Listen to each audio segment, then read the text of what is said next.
Buni kallanglar ursa, bundan yana bir yosh chiqadi, uni kallanglar yana bir yosh chiqadi, daraxt o'sib ketaveradi, mevaga olib keladi.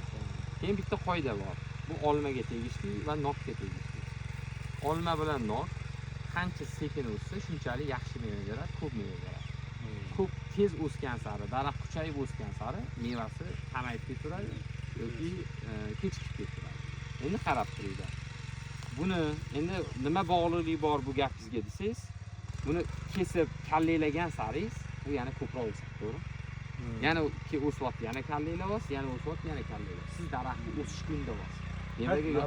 Siz mevaga yotgin demayapsiz daraxtni. Siz o'sgin deb signal berasiz. Chunki mana bu 1 yoshlik o'smik shoxlarni kallanglab kesyapsiz. Sizga agar bu novda kerak bo'lmasa, siz buni tegidan olishingiz kerak. Ya'ni siz buni o'zingiz tegi xohlamayapsiz. Buni kallanglash mana o'sib ketadi davomida. Yo, kerak desangiz kallanglamay qoldiring uzun. Nima berish uchun? Yoki olib tashlang tegidan. Tegidan oling.